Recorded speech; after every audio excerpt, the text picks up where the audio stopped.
Hello नमस्कार दोस्तों, प्रत्येक दिन की तरह आज भी आपके सामने आप सभी को स्क्रीन पर देख सकते हैं मॉर्निंग असेंबली इन 16 जनवरी 2026। आज हम लोग शुरू करेंगे सुविचार से। सुविचार में दिया गया है, धीरे धीरे सतत मेहनत से सफलता मिलती है। यानी आप किसी भी काम को अगर करना चाह रहे हैं तो शुरुआत आपको धीरे धीरे करना होगा और यही अंततः आपको सफलता दिलाएगी। Success is achieved gradually through consistent hard work.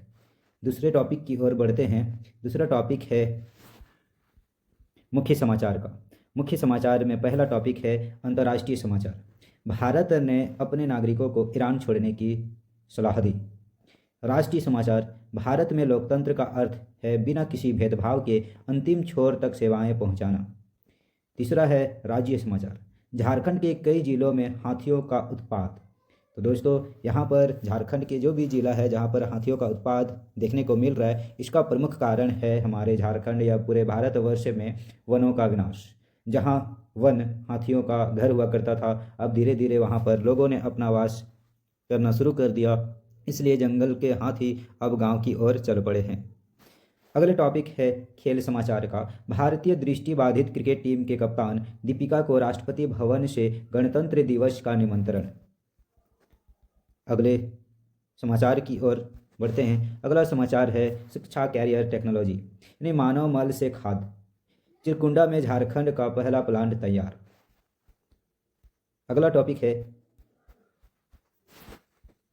सामान्य ज्ञान प्रश्नोत्तरी का, कक्षा 1 से 5 तक के लिए। पहला सवाल आप सभी के सामने स्क्रीन पर। बूझो पहेली, मैं सफ़ेद हूँ पर बर्फ़ नहीं, मैं लिखने का काम आता हूँ, मैं कौन हूँ? तो इसका सही उत्तर है चौक। दूसरा सवाल है जीभ को अंग्रेजी में क्या कहते हैं? तो इसका सही उत्तर है टंग। तीसरा सवाल है हमारा राष्ट्रीय झंडा क्या है? तो सही उत्तर है तिरंगा। चौथा सवाल की ओर बढ़ते हैं। चौथा सवाल में दिया है अभी कौन सा ऋतु का आगमन हुआ? तो इसका सही उत्तर है वसंत ऋतु। पांचवा सवाल है 1 किलोग्राम में कितने ग्राम होता है? तो इसका सही उत्तर है 1000 ग्राम। तो दोस्तों, आप सभी को ये बताना है कि 1 लीटर में कितना मिलीलीटर होता है। अगला सामान्य ज्ञान है कक्षा 6 से 8 तक के लिए। पहला सवाल, भारत का सर्वोच्च न्यायालय कहाँ है? तो इसका सही उत्तर है नई दिल्ली। दूसरा सवाल है एक रोटी के 8 हिस्से को दूध में डुबाया गया, उनमें से मैं 3 टुकड़े खा लिए, मैंने रोटी का कितना प्रतिशत भाग खाया? तो इसका सही उत्तर है 3/8। तीसरा सवाल है मानव शरीर में रक्त को शुद्ध करने का अंग कौन सा है? तो इसका सही उत्तर है फेफड़ा एवं गुर्दा।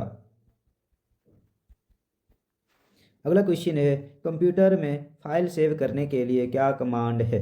तो इसका सही उत्तर है Ctrl+S। पांचवा सवाल, संस्कृत में गम धातु का क्या अर्थ है? तो इसका सही उत्तर है जाना। अगले टॉपिक की ओर बढ़ते हैं। अगला टॉपिक है समान ज्ञान प्रश्नोत्तरी का, कक्षा 9 से 12 तक के लिए। पहला सवाल, भारतीय संविधान का कौन सा अनुच्छेद शिक्षा का अधिकार प्रदान करता है?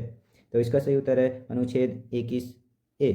यानी हमारे देश में जो भी लोगों को शिक्षा का अधिकार मिला हुआ है वो अनुच्छेद 21A के अंतर्गत उल्लेखित है, जहाँ 6 से 14 वर्ष के बच्चों के लिए अनिवार्य और निःशुल्क शिक्षा की भी चर्चा की गई है। दूसरा सवाल है मानव शरीर में ऑक्सीजन को रक्त में परिवहन करने वाला प्रोटीन कौन सा है? तो इसका सही उत्तर है हीमोग्लोबिन। तीसरा सवाल, एक संख्या का 25% 12 है तो वह संख्या क्या होगी? तो इसका सही उत्तर है 48। अगले क्वेश्चन की ओर चलते हैं। अगला क्वेश्चन है क्वेश्चन नंबर 4। क्वेश्चन नंबर 4 में बताया गया है कि इंटरनेट पर जानकारी खोजने के लिए क्या उपयोग करते हैं? तो इसका सही उत्तर है सर्च इंजन, जैसे गूगल, क्रोम, याहू, वाइडू या बिंग आदि।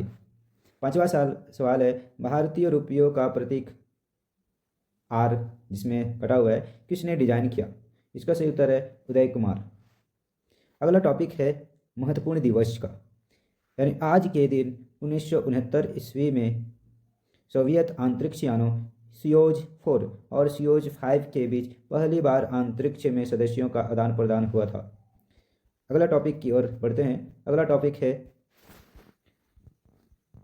आज का वाक्य। आज का वाक्य में दिया गया है, good decision can change the future. एक अच्छा निर्णय से भविष्य बदल सकता है। तो दोस्तों, आपको भी प्रत्येक दिन के लिए एक अच्छा निर्णय लेना होगा और उस निर्णय के साथ आपको आगे बढ़ना होगा। अगला टॉपिक है प्रेरक प्रसंग का। यहाँ पर जो शीर्षक है संकल्प शक्ति। यह एक आत्मकथा है 11 अप्रैल 2011 की, जब वॉलीबॉल चैंपियन खिलाड़ी रेलगाड़ी से लखनऊ से दिल्ली जा रही थी। बरेली स्टेशन के आसपास कुछ बदमाशों ने उसकी सोने की चैन छीनने का प्रयास किया। वह चैन देने से मना कर दी।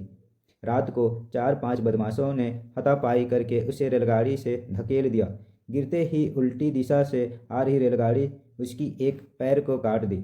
जख्मी हालत में वह कुछ कर नहीं पा रही थी। रात भर उसका शरीर चूहे कुतर रहा था। सुबह कुछ लोगों ने उसे अस्पताल पहुंचाया। जब वह ठीक हुई तो नकली पैर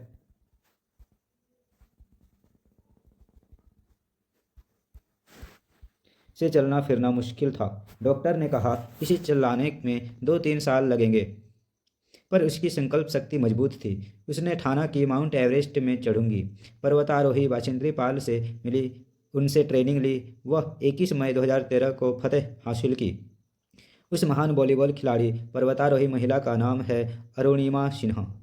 सीख हमें मिलती है कि आदमी की संकल्प शक्ति इतना मजबूत हो कि वह कुछ भी कर सकता है। तो दोस्तों, आज के लिए इस मॉर्निंग असेंबली में यहीं तक। तो सभी को से विदा चाहते हैं। जय हिंद, जय भारत, जोहार।